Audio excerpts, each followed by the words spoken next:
नमस्कार, मैं हूं अनुराग चड्ढा। इनसाइड विद अनुराग में आपका स्वागत है। सिर्फ एक हफ्ते, जी हां, सिर्फ 7 दिन के अंदर वेस्ट यूपी की पूरी सियासी बिसात पलट चुकी है। जो बीजेपी कल तक इस जाट गुजर बेल्ट में अर्श पर बैठी थी, वो अचानक फर्श पर आती हुई दिखाई दे रही है। वजह है अखिलेश यादव की दादरी रैली और मेरठ के सकौती में महाराजा सूरजमल की मूर्ति अनावरण का वो महाविवाद, जिसने जाट और गुजर वेस्ट यूपी के इन दोनों दबंग और निर्णायक समाजों को सीधे तौर पर बागी तेवर अपनाने पर मजबूर कर दिया।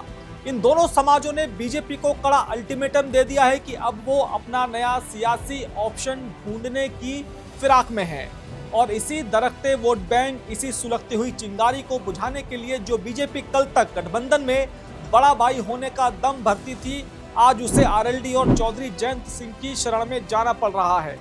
13 अप्रैल को मुजफ्फरनगर के नुमाइश ग्राउंड में सीएम योगी आदित्यनाथ और जयंत चौधरी एक साथ मंच साझा करेंगे। ये कोई आम रैली नहीं है, ये 2027 के विधानसभा चुनावों से पहले उत्तर प्रदेश की सियासत का सबसे बड़ा डैमेज कंट्रोल और रेस्क्यू ऑपरेशन है।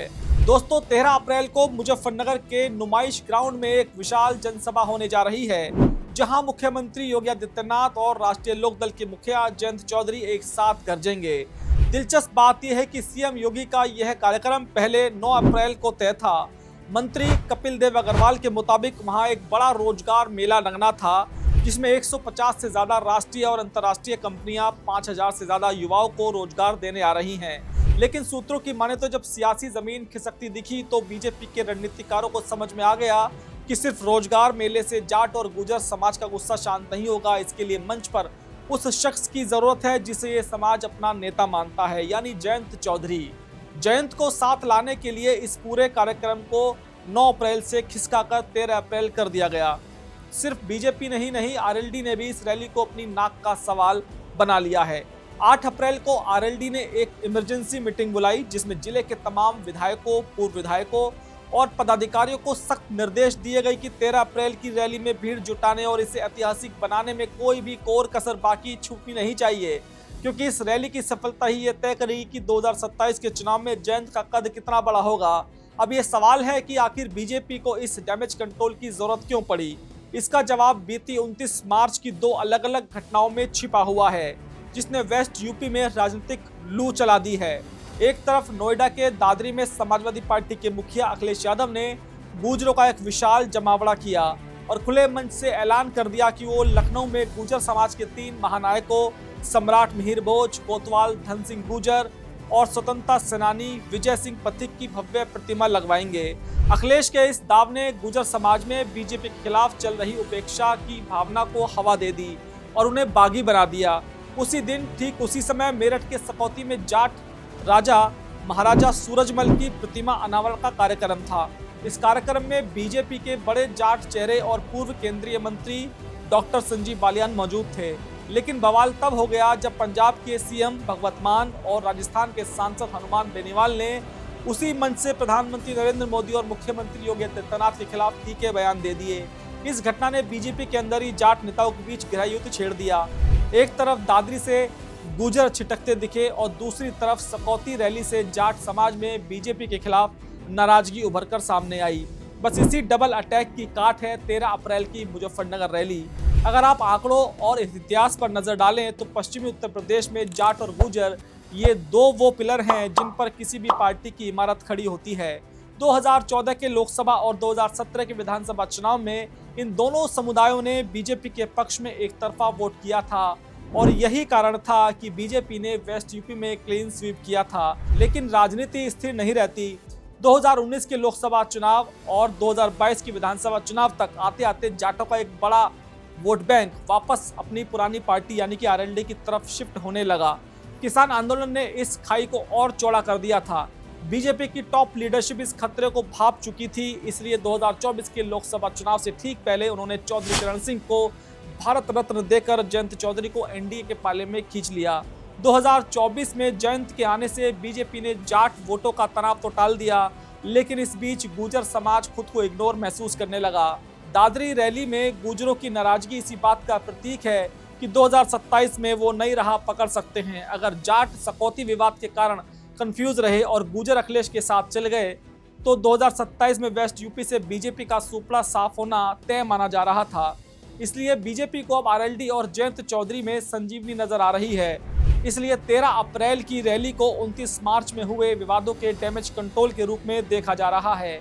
जब सीएम योगी और जयंत चौधरी एक साथ हाथ उठाकर मंच से अभिवादन करेंगे तो वो सीधे तौर पर वेस्ट यूपी के वोटरों को ये संदेश देंगे कि सकौती और दादरी के विवादों से एनडीए गठबंधन पर कोई खरोंच नहीं आई है। विपक्ष जो नैरेटिव सेट कर रहा है, ये रैली उसे ध्वस्त करने का प्रयास होगी। साथ ही सीएम योगी आदित्यनाथ अपने सख्त और विकासवादी चेहरे के साथ और जयंत अपने चौधरी वाले रुतबे के साथ जब मंच साझा करेंगे तो वो नाराज धड़ों को ये समझाने की कोशिश करेंगे कि उनका असली हित इसी गठबंधन में है। रोजगार मेले का आयोजन भी एक सोची समझी रणनीति है ताकि युवा वर्ग का ध्यान जाति और उन्माद से हटाकर रोजगार और भविष्य पर केंद्रित किया जा सके। इस एक हफ्ते के घटनाक्रम में 2027 की यूपी विधानसभा चुनाव के लिए जयंत चौधरी का बार्गेनिंग पावर और उनके सियासी कद को आसमान पर पहुंचा दिया है। अब तक हो सकता था कि बीजेपी 2027 के चुनाव में आरएलडी की कुछ सीटें देकर संतुष्ट कर देती, लेकिन अब समीकरण बदल गए हैं। सूत्रों की माने तो पार्टी के अंदर इस बात की चर्चा जोर पकड़ रही है कि उनकी अपनी पार्टी के अंदर क्षेत्रीय और स्थानीय तौर पर मजबूत नेता तो हैं, लेकिन कोई ऐसा सर्वमान्य जाट या गुर्जर नेता नहीं बचा है जो पूरे वेस्ट यूपी को एक साथ एक मंच से साध सके। ऐसे में जयंत चौधरी अब सिर्फ जाटों के नेता नहीं हैं, बल्कि वेस्ट यूपी में एनडीए के सबसे बड़े चेहरे के रूप में उभर रहे हैं।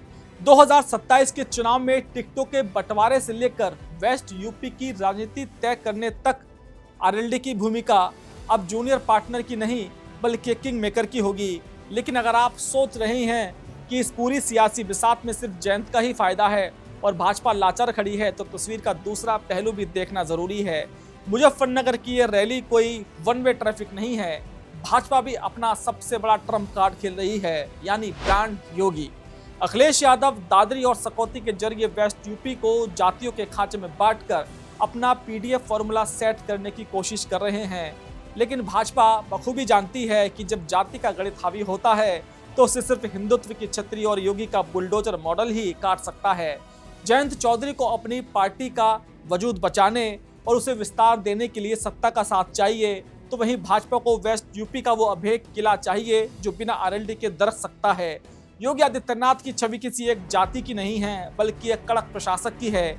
उनका मंच पर होना इस बात की गारंटी है कि जो फ्लोटिंग वोटर या अति पिछड़ा वर्ग जो सिर्फ लॉ एंड ऑर्डर के नाम पर वोट देता है, वो छिटक कर सपा की तरफ ना जाए। भाजपा जयंत के जरिए जाटों को साधने की कोशिश करेगी और योगी के जरिए पूरे वेस्ट यूपी का सुशासन वाला कोर वोट बैंक लॉक करेगी। कुल मिलाकर अखिलेश यादव की दादरी रैली ने जहां भाजपा को बैकफुट पर धकेला, वहीं सकौती विवाद ने जयंत चौधरी के लिए वो पिच तैयार कर दी जिस पर अब वो फ्रंट फुट पर आकर बैटिंग कर रहे हैं। लेकिन भाजपा ने भी योगी को उतारकर अपनी फील्डिंग टाइट कर ली है। 13 अप्रैल की मुजफ्फरनगर रैली सियासी ड्रामे का क्लाइमैक्स नहीं, बल्कि 2027 की लड़ाई का एक नया और सबसे अहम ट्रेलर होने वाली है। अब देखना यह है कि क्या योगी और जयंत की ये जोड़ी अखिलेश यादव के बागी वोट बैंक के इस भयंकर चक्रव्यूह को भेद पाती है या नहीं। दोस्तों, मेरा ये विश्लेषण आपको कैसा लगा कमेंट बॉक्स में जरूर लिखकर बताइएगा। साथ ही साथ मेरे चैनल को सब्सक्राइब करना बिल्कुल मत भूलिएगा। तो आपसे मुलाकात होगी किसी दूसरी खबर के साथ। नमस्कार।